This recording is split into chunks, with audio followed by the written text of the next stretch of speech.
Pacers lose to the Magic again. Their offense much better this time. Their defense much worse this time. The second quarters are a joke. They're so problematic. What on earth can the Pacers do better? So they've lost a franchise record 12 in a row. We'll get to all of it today on the Locked On Pacers podcast.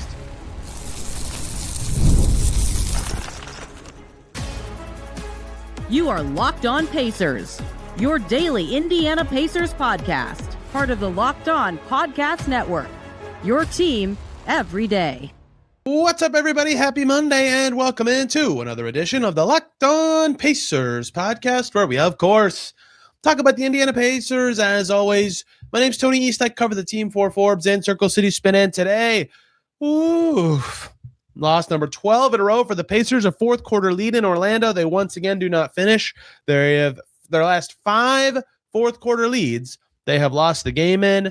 It's their 12th loss in a row, tying a franchise record as the Magic beat them by 8.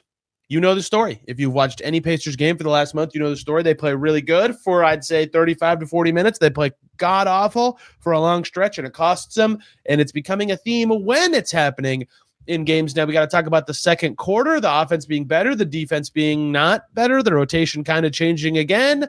Bennedict Mathurin's going to be out for, quote, a little, I don't want to get the quote wrong, going to be out for a while. Not a fun day for the Pacers down in Orlando. We start where every Pacers game starts, their bad run, and this one was the second quarter. First quarter looked great for the Pacers, winning after one frame again. Their lead reaches double digits early in the second quarter. The Pacers were up 41-29. Not the Magic, the Pacers were up 41-29 in the second quarter of this game. Looked like they could be leading going into halftime, play a good quarter. They were down 9 at halftime. They were down as much as 12 in the second quarter, 65-53. They fell apart dramatically in that quarter, as they have. 22 points for the Pacers, 41 for the Magic. That's plus 19 for the Magic. The Magic won by 9. The Pacers were 11 points better across the other 3 quarters of the game and still lost. It's becoming comical how bad this is. 41 points for the Magic. The 18th ranked Magic offense just scored 135 points, their second most of the season. The 18th ranked Magic offense made 15 threes. They're one of the 4 worst shooting teams in terms of percentage in the league. You get the gist. The Pacers defense crumbled and was terrible. And this is becoming a trend, right? They played the Jazz. I promise it's related to this game. They played the Jazz on November 11th and gave up 44 points in the third quarter. That was their only time giving up over 40 points in a quarter before December. They gave up 44 points, tying that Jazz one, in the first quarter against the Pelicans down in New Orleans on December 2nd. That was their only other time giving up 40 points in a quarter before Christmas. Since Christmas, 4 times. 4 times. What? The second quarter of that Celtics game when they gave up 47. The fourth quarter of the Heat game the very next night when they gave up 44. A couple days ago against the Spurs when they gave up 41. And now this one where they gave up 41. 3 of them, the Celtics, the Spurs, and the Magic, have come in the second quarter. What is going on? It's not even always the same moment. This one was very early in the second quarter, but not so early that it was like right away. The Pacers started the second quarter better and extended their lead to 12 to start the quarter. The subs came in for the Pacers. They were still up 8. They were up 8 when Micah Potter and Johnny Furphy came in for Cam Jones and Jay Huff. Nembhard comes in, they're still up 5, right? It wasn't just the bench group. Starters came in and were still unable to do it, right? That has been what's so perplexing about this to me, is even when it happens at the same time of a game, which isn't always the case, but it's been recently, it's not the same players, it's not the same issues, it's not the same problems. They could not guard a potted plant in the second quarter today, and it absolutely cost them no matter who was on the floor. It was contagiously bad. The Magic just kept scoring and scoring and scoring, and my notes just kept getting ridiculous. 17-0 run. Where did everything go? I mean, the Pacers' offense was humming. They were up 12. Aaron Nesmith was balling. Their defense was pretty good and disruptive, and then all of a sudden, open threes left and right for the Magic. The defense just died. I don't get how it happens to the Pacers so often. They were missing shots that they made in the first quarter. And this kind of, in some ways, it can be luck. It's not luck when it's this often, but in some ways it can be. What I mean by that is TJ McConnell's flipping in his mid-range shots in the first quarter, and Jay Huff's finishing around the rim, and everybody's making shots. maybe a little too lucky, but they were making makeable shots in the first quarter, and the Pacers missed a lot of those exact shots in the second quarter. And then on the other end of the floor, Jace Richardson is hitting 2 shot clock buzzer beaters, right? Like that's the kind of stuff that happens when the momentum of a game flips and you kind of lose focus. But then you see like Orlando goes to a zone without TJ McConnell on the floor. That's pretty rare, and it works.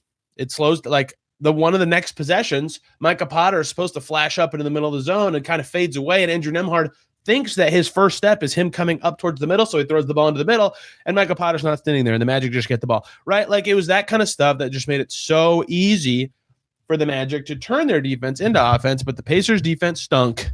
The best true shooting percentage for the Magic in any quarter this entire season. Shout out to Kyle Taylor for that one. What a disaster that period was for the Pacers, and that costs them a game. Just did against the Spurs, the same part of the game. Second quarter stats, Pacers go 7 for 23 and 5 for 13 from deep on their way to 22 points. Killer for them, 8 fouls and 4 turnovers.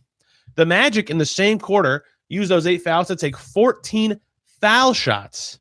Foul shots. They almost had as many points just from the foul line as the Pacers had in the whole quarter. They were halfway there. 4 for 7 from deep, 13 for 18 from the field. Were the Orlando Magic. The Magic got 15 defensive rebounds. The Pacers got 1 offensive rebound. The Pacers missed 16 shots. The Magic got almost all of them. They made it so easy on themselves by getting extra chances. They got steals from the Pacers' 4 turnovers. They forced the Pacers to miss and turn that into activity and pressure, and they converted it by drilling threes, by getting to the cup, and by drawing a ton of fouls. Wendell Carter and Paolo Banchero took 10 free throws that quarter. It all was a mess. And so I can't pin it on any one player. I can't pin it on any one time of the game. I'm sure there's a reason for this, right? This is not just Magic coincidence that it's happening over and over, no pun intended by using Magic, but it happened in the second quarter against 2 opponents in a row and 3 times in the last however many days there have been since December 26th, 10, 11. And it's like, let's check second quarter net in the NBA. My guess was I almost guarantee the Pacers are last. And yeah, are they?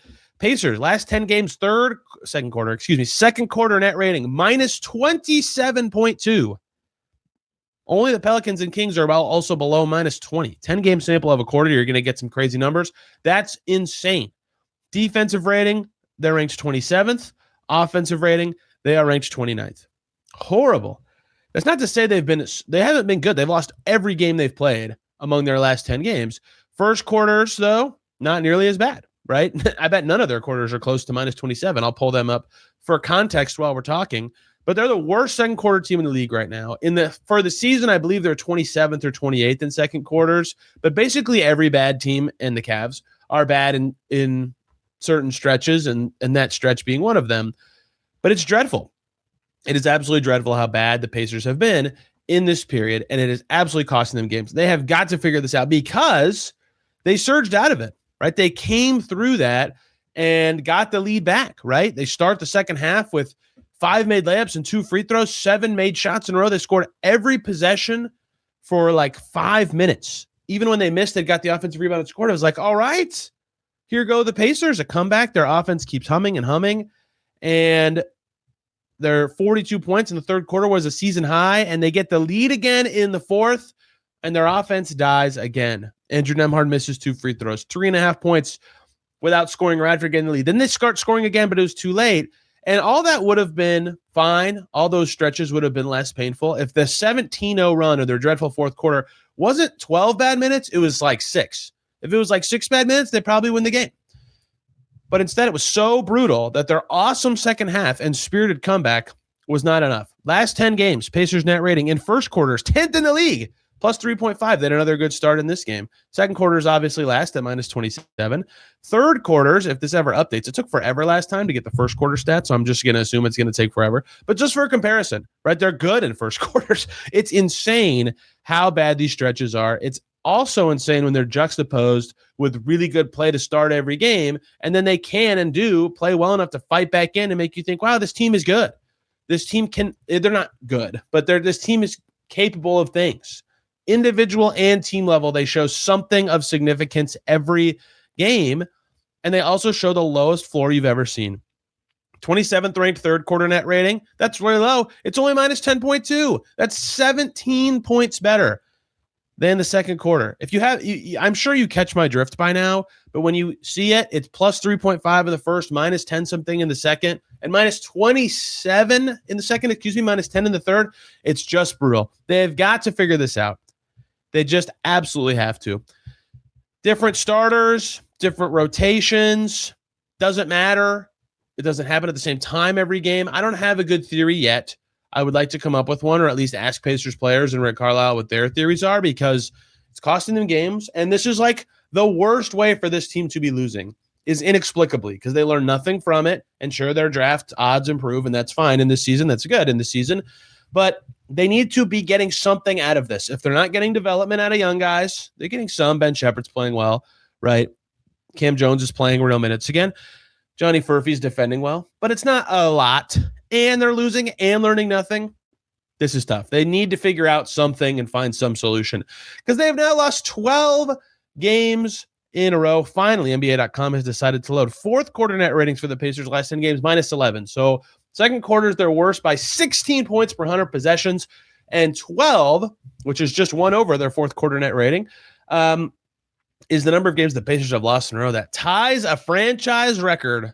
Are they about to have the worst stretch of games in franchise history? We'll talk about that and more from Pacers Magic coming up here on Locked On Pacers.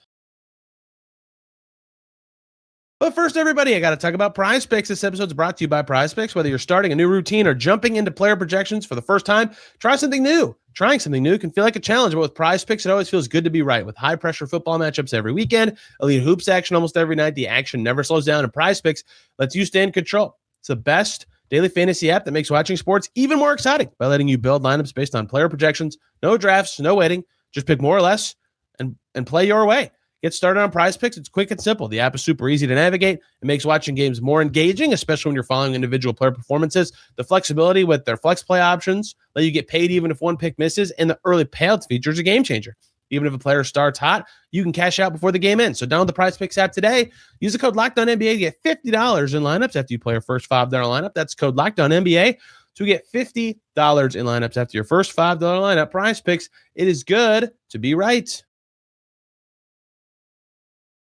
And we are back here on Locked On Pacers. Thanks for making this your first listen today and every single day. Your second listen should be Locked On Magic. Philip Rossman-Reich will have the other side of this. The Magic cannot win consecutive games to save their life, but they can beat the Pacers 2 out of 3 games with a loss in between, as is life for the Pacers this year, because they cannot beat anybody. Philip Rossman-Reich will talk about the Magic's win and some interest. They're just kind of a weird team to me, but Desmond Bane was awesome. Anthony Black, if you remember my draft year with him, I loved him. He's very good. It took him a while to get there.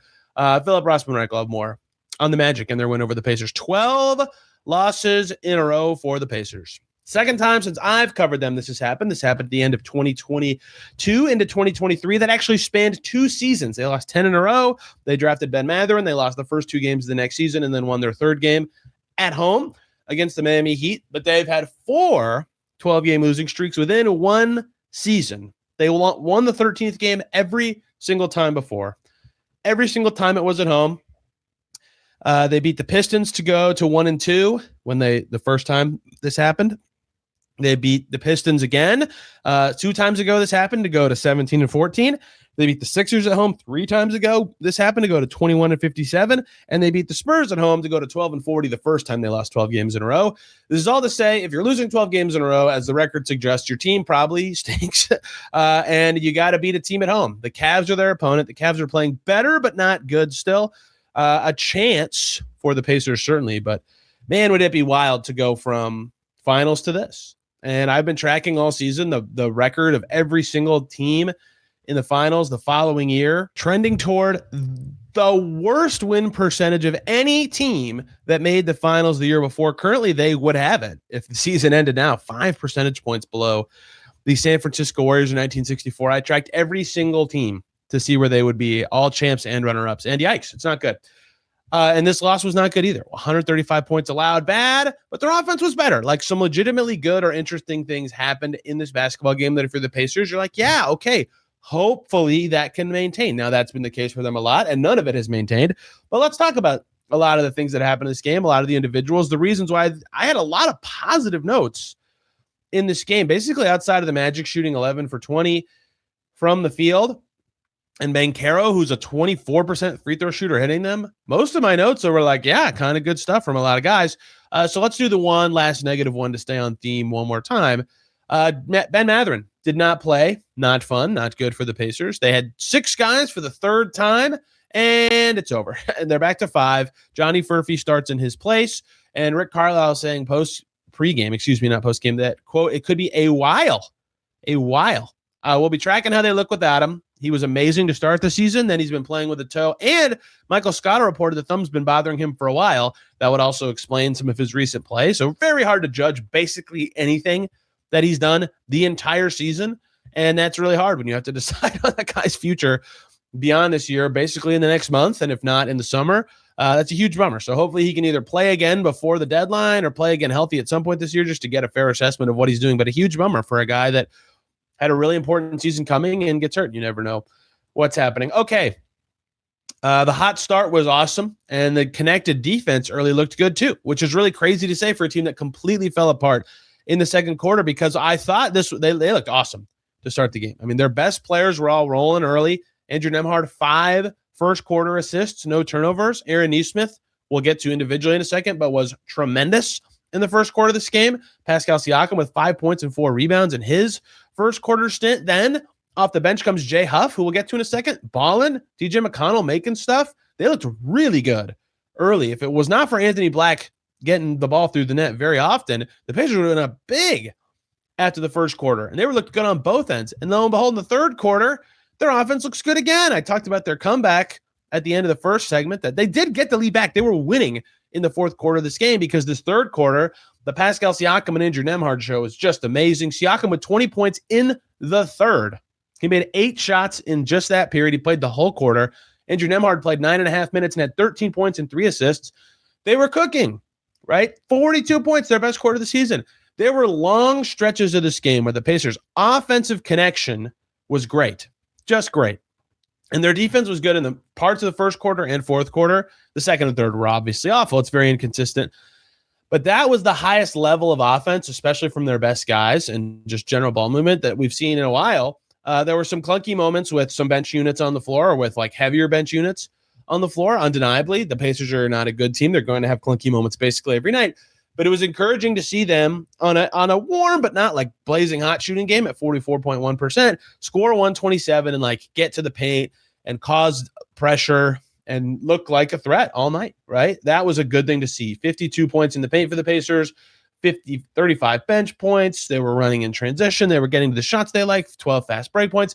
I liked their offensive connection early, and it started with Aaron Nesmith, who just looks healthier and healthier and plays better and better basically every single time he suits up, which is great news for this basketball team. Him starting has connected everything. We'll see if he can keep shooting this well. 5 for 11 from 3 in this game, but he made 3 twos. He had 8 assists. He had the first assist of the game. He had 10 of their first 12 points contributed, if you count assists, on his way to 25 points and 8 assists. I thought he looked dynamic. Like, he was getting to his threes and making them, but he was also getting to spots where he could set up guys for passes or kind of be willing to drive and tiptoe the baseline.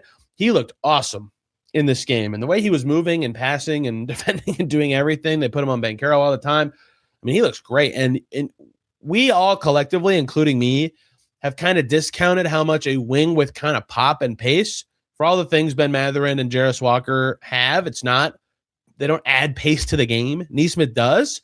And it looks like at the best moments that it really ups the tempo of the lineup. Lo and behold, Ben Shepherd returning and him making shots for the third straight game, by the way, has added some pace to the lineup too, right? I don't even have individual notes about him, but when you see Nesmith hooping to this extent early in the game, you really see how it adds to every single player and what the Pacers are doing and what they hope to do and how it can help them win games. So credit to him for looking really good post-injury return. It's not going to last this effectively forever, but this starting 5 with Nesmith and Potter seems to be a thing. We'll see if Furphy keeps getting the 5th spot. Maybe Shepherd could get it. Maybe Jarris Walker could grab a minute or 2 in there, but this is something right now. They're at least building towards like connected play. They were getting healthier and looking better. They lose Mathurin. That's tough, but perhaps trending towards a win. And I think that's going to be very relieving for a lot of guys on this team. 12 in a row is just painful and brutal for a team that was quite good last year. The whiplash continues to be jarring to me. One more segment. We got to talk about Johnny Furphy. Not as good. Jay Huff, much better. Jarris Walker playing again. TJ McConnell did some stuff and way more. Pascal Siakam was awesome. Why haven't I talked about him yet? We'll get to all that to close out today's Locked On Pacers. But first, everybody, let me tell you about Quo. New year, new systems. This is the time when a lot of us look in the messier parts of how we run our business and think there has to be a better way. There is. Streamlining your communications is one of the quickest upgrades you can make. That is why today's episode is brought to you by Quo, spelled Quo, the smarter way to run your business communications. Because when your team is reachable, organized, and communicating in one place, you're not just working cleaner, you're creating more opportunities to connect with customers. Your whole team can call and text from one shared business number so nothing gets missed. Everyone sees the full conversation thread, so replies are faster and more personal. It works right from your computer or your phone. You can even keep your old existing numbers, and Quo Smart AI automatically logs calls, summarizes conversations, and highlights the next steps, so details never slip through the cracks. It's no surprise Quo is the #1 rated business phone system on G2, trusted by more than 90,000 businesses from solo operators to growing teams. So make this year the one where no opportunity and no customer slips away. Try Quo for free, plus get 20% off your first 6 months when you go to quo.com/LockedOnNBA. That's QUO.com/LockedOnNBA. Quo, no missed calls, no missed customers. And we are back here on Locked On Pacers. Thanks for making us your first listen today and every single day, or second listen. I was just watching the end of Lakers-Grizzlies right before this, so make Locked On Lakers your second listen. The Lakers have not lost a clutch game this entire season. In this instance, it was Luka Doncic going completely crazy from three, regardless of what you think of the Lakers and their attention and their big market. They're good in the clutch, and Luka's a big reason why. Locked On Lakers can explain it even better than I can. Let's run through the gauntlet of several players, some good, some bad, from this game. Jay Huff, finally, I believe this game ends as tied for, yes, it ends up tied for the most twos he's made in a game this entire season. I'm not going to tell you Jay Huff played a great game. He played 17 minutes and 15 seconds and fouled out. That's bad. But they've been putting him around the basket more on offense. Remember how much him getting around the rim more defensively really changed his season? He was really good around the rim on the offensive end in this game, making all 4 of his 2-point attempts. He actually splashed a 3. I wonder how much confidence comes just from getting some more touches. He ran in transition for a bucket at one point. So that was all great. 11 points is effective. If this is what he's going to be with the second unit, that's fine. He just needs to be an effective backup big. I continue to wonder, is he even going to play when Isaiah Jackson returns? However, for all the good Jay Huff did, fouling out is bad. His rebounding stunk in this game. Wendell Carter just completely punked him for one that the Pacers really needed in an important moment. He's got to be better on the glass. He's so tall, but man, for a guy slumping to score, they're finding other solutions for him. That was good. Some of the other stuff, not as good in this game. Speaking of not as good, Johnny Furphy, this was not a banner game for him. 1 for 4. He missed both of his threes. 5 rebounds is nice, but nothing else notable in the stat sheet. He only played 12 and a half minutes early in the game. On the same possession, he missed a 3. Then the Pacers got it back. He got the ball back. He got fouled. That's good. Getting fouled is good. Then he missed both free throws, got it back again, and got blocked at the basket. So he missed a 3 and got blocked at the rim and missed 2 free throws on one possession, and then kind of messed up the next couple plays with a couple plays later, with a turnover at one point in the third quarter. I think it might have been fourth of this game.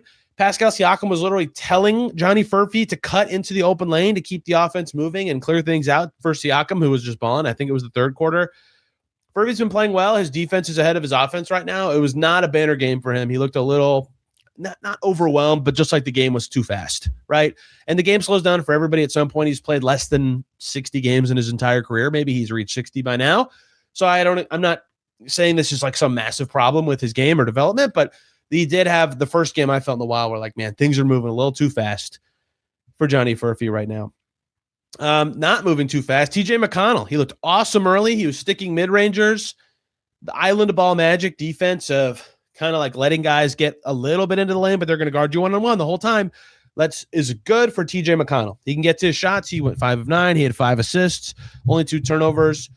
Their defense is very hard for him to fit into generally, but the way they like to defend one-on-one is good for him. And so he had an okay game overall, but I thought he was able to be on the floor more and be more effective. 21 minutes in this game because he was sticking the shots early against the way the Magic like to play on the defensive end. Speaking of that, another thing that was interesting about the Magic's defense, they run zone a good amount. Like I said, they did it against the Pacers without McConnell on the floor, which is pretty rare. and they stick Goga up high. So he's the like back center player in the zone, and he would come up closer to the free throw line so the Pacers can't just throw it in the middle over and over. And that was really interesting. It was disruptive at times for the Pacers. We had to stop and think and be like, wait, what do we do here? How do we align for this? And that's every team. Like every team has to realize what to do. But that is when the Pacers got Huff going near the rim. That was a good counter. Get a big down low, force Goga to back up a little bit, or at least be looking over his shoulder, and you can move around and find the crevices, find the shot. So they did figure out the right answer to that, but I thought that was a really interesting wrinkle in the zone. Great. I already talked about this a little bit, but great third quarter from Andrew Nembhard, who is very streaky of late with his scoring, but at his best moments when he's getting all the way to the cup and drilling his midi, he just looks amazing as a scorer. The Magic could not stop him. Same kind of deal with Nembhard, right? When the way they want to guard with help coming at, they don't want to help unless they absolutely have to. You're going to get your chances if you can get places.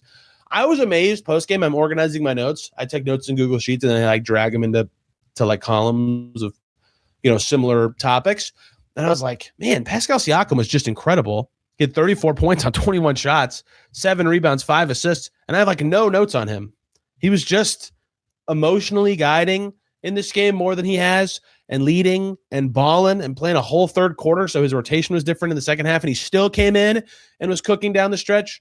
I feel gutted that he cannot get a win. He's doing everything he can. Like, he just looks awesome almost every night. His worst nights, he gets doubled all the time, and he just gets off the ball. Like, he's so good. And the Pacers aren't winning as a result of it, but he was amazing in so many ways in this game. 2 other guys who had wobbly nights that are worth keeping an eye on because their rotation spot keeps kind of shifting and moving and changing.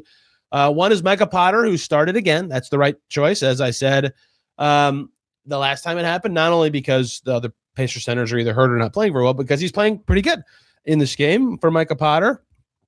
3 for 5. He made both of his 2-point attempts, 10 rebounds. He at least battles. I not even criticized. I said comparatively to the rest of the Pacer centers, that might be his worst skill, but he looks good as a rebounder. 2 assists, a steal, only 1 turnover, 11 points for him. I think he made a 3 in this game from left wing. I think he takes a 3 every game so far that I've thought, is that really the shot the Pacers wanted? One of them was late. It was like a 4 or 5 point game. Him and Furphy took late open threes that, they're both good enough shooters, but it's like, is that really what you want? I feel that way about some of Micah Potter's rush threes. When he's wide open, he should absolutely shoot. He's a good shooter. But he had his worst stint, I think, or stretch, I would say, as a Pacers player in the second quarter of this game. Some miscommunications on defense and offense. They went Bradley Potter together at one point in this game, and it worked. It was kind of good in the fourth quarter. That was their answer to the Siakam third quarter of 12 minutes. They needed to change their rotation to get him on the bench, and it kind of worked. Tony Bradley could be the 5. Potter played the 4 with Utah, like next to Filipowski sometimes.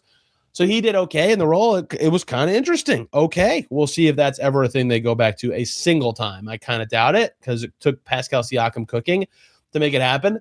But the other noteworthy thing that happens when that happens, 2 centers play together, is Jarris didn't play. Jarris was not the guy coming in as the backup 4. As a result of that, second half of this game, the box score is so jank. It's not trying to tell me how many minutes guys played. Jarris Walker played 5 minutes and 29 seconds in the third quarter of this game, and I don't think he played in the fourth at all. I think that was all his minutes in the second half. That's twice in a row they've kind of gone away from him. In this game, they didn't even have Mathurin. He was firmly in the rotation. He played 16.5 minutes. He was okay. He had 3 assists. That was good. No turnovers, like mostly fine. Jarris Walker game, he's actually hitting his threes at a great level right now, but very noteworthy again that he had a good feed to Micah Potter on one of his first trips in the game. His start was really good, but he feels ball stoppy sometimes. And on a game when their offense is really flowing, I felt like, wow, that is the most I've ever felt like, dang, Jarris just stopped the ball. Like, just stopped the play. I've never called Jarris a ball stopper. I don't know that I think he is, but he felt ball stoppy in this game. He did not play in the fourth quarter in lieu of a Micah Potter, Tony Bradley front court. I'm going to log that one and keep that one in my brain and hopefully not bring it up way too often. He should play. He's got to play. He just has to play, especially with Mathurin out. Okay, that is the end of Pacers Magic. Will the Pacers ever win again? Will Rick Carlisle ever get that 1,000th win that he so deserves? It's going to be interesting when it's like Rick Carlisle gets win 1,000 because he's a great coach and he's had this great career, and it's like the worst stretch he's ever had as a coach is happening right now. Not even necessarily on his own fault. It's not that he's been perfect or anything during the stretch, but they just keep losing. Okay. Tomorrow we'll have a guest. I don't know who yet. I'm planning literally right now. I got a text while we were talking. to talk about the Pacers. We'll talk Pacers Cavs and potentially the longest losing streak in franchise history, plus other things later this week. If you're a Colts fan and you're just hopping in for the first time, what a time. Both teams losing quite a bit of late. They play the Hornets on Thursday, maybe winnable. We'll talk after that one. We'll have a guest in between. So a lot of fun stuff coming here on Locked On Pacers. You guys can find me on social media at Tony R. East, this podcast at Locked On Pacers. Thank you all so much for listening today. We will see you very soon.